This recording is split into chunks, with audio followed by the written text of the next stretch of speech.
और इसकी ज़रूरत क्या थी? कुछ भी, मतलब पावर स्टार कुछ भी कर रहे हैं, हद होती है यार। ऐसा कुछ लोगों का कहना है और ऐसा कुछ लोगों के दिमाग में चल रहा है जब से ये संग्रह सॉन्ग आया है पावर स्टार पवन सिंह का। सो गाइज, आप सभी ने अगर संग्रह सॉन्ग नहीं सुना है तो एक बार जाके जरूर सुने, क्योंकि यार इतना कमाल का सॉन्ग है, इतना कमाल का बेस दिया है पावर स्टार पवन सिंह जी ने इस सॉन्ग में। सो गाइज, आज मैं करने वाली हूँ इस सॉन्ग का रिव्यू प्लस इस सॉन्ग की क्वालिटी एंड BFX हर चीज के बारे में बात करेंगे कि ओवरऑल सॉन्ग कैसा है।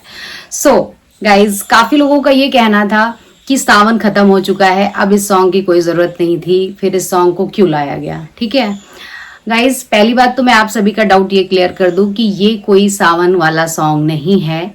हाँ, ये शिव जी का सॉन्ग है, एवरग्रीन सॉन्ग आप इसको बोल सकते हो, कभी भी सॉन्ग को आप सुन सकते हैं। बिकॉज ये जो सॉन्ग है ना, ये बोलबम टाइप का बिल्कुल नहीं है, एवरग्रीन सॉन्ग है। जैसे कि शिव भजन हम लोग सुनते रहते हैं, तो जो लोग ऐसे सॉन्ग को पसंद करते हैं वो डेफिनेटली इस सॉन्ग को जाके सुन सकते हैं।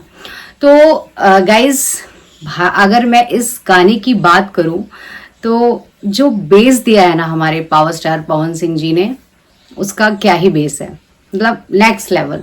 और एक सबसे बड़ी बात कि पावर स्टार पवन सिंह जी ने इसको कोलैब किया है, बहुत बड़े लेवल पे कोलैब किया गया है।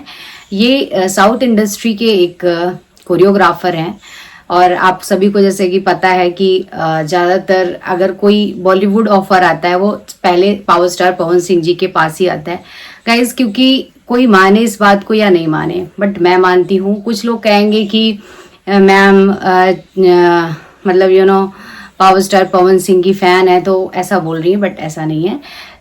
पावर स्टार पवन सिंह की जो वॉइस है और जो उनका बेस है, जो उनके गाने का तरीका है, वो हम सभी को पता है कि किस लेवल का गाना गाते हैं वो। तो इसमें ये तो कोई नहीं बोल सकता है कि भी मैं पावर स्टार पवन सिंह की फैन हूँ इसलिए मैं ऐसा बोल रही हूँ। जो सच है वो बताया जा रहा है, ठीक है। तो गाइज, इस सॉन्ग को जब मैंने सुना, देखा, इसकी क्वालिटी देखी, जो गेटअप था पावर स्टार पवन सिंह जी का एंड कोरस एंड सेटअप जो भी था, ओवरऑल कमाल का था।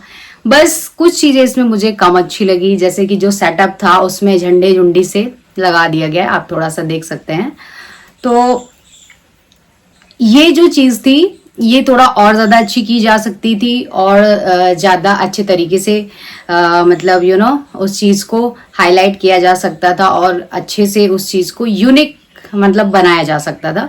तो ये चीज मेरे को थोड़ा सा ऐसी लगी कि भाई थोड़ा और अच्छा किया जा सकता था। But power star Pawan Singh की का जो इसमें बेस दिया है, जो म्यूजिक है, आउटस्टैंडिंग। वीडियो क्वालिटी थोड़ी सी लो है बट इट्स ओके। जहाँ पर पावर स्टार पवन सिंह की आवाज़ चली जाती है वहाँ पर वैसे ही वो वीडियो कमाल का हो जाता है। बिकॉज ओवरऑल सारी चीज़ें सिंगर पे एंड कुछ चीज़ें, सारी चीज़ें तो नहीं कह सकती बट कुछ चीज़ें ज़्यादातर सिंगर पे डिपेंड करती हैं, म्यूजिक पे डिपेंड करती हैं। सो गाइज, ओवरऑल मुझे तो ये सॉन्ग काफ़ी ज़्यादा अच्छा लगा, क्योंकि मैं महादेव की बहुत ज़्यादा बड़ी भक्त हूँ, ऐसा कह लो या ये कह लो कि मतलब एक जो टिपिकल भोजपुरी गाना गाने वाला जो सिंगर है, उसने इस गाने को इतनी अच्छी तरीके से गाया है, वो भी हिंदी में। तो उसको सुनने के बाद ऐसा लग रहा है कि भाई इतना अच्छा पावर स्टार पवन सिंह जी ने इस सॉन्ग को गाया, मतलब नेक्स्ट लेवल। जितनी तारीफ करूँ उतनी कम। सो अगर आपने अभी तक शंकरा सॉन्ग नहीं सुना है, एक बार जाके जरूर सुने और उसके बाद आकर के बताएं कि इस सॉन्ग को सुनने के बाद आपको ये सॉन्ग कैसा लगा।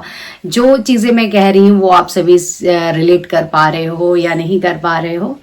सो अभी पावर स्टार पवन सिंह का एक सॉन्ग और आने वाला है, हिंदी सॉन्ग है जिसका पोस्टर निकल चुका है। अभी मुझे नाम नहीं याद आ रहा है। 20 तारीख को वो सॉन्ग रिलीज होगा टी सीरीज के थ्रू। तो आप समझ सकते हो कि पावर स्टार पवन सिंह जी का लेवल क्या है और किस लेवल का वो गाते हैं।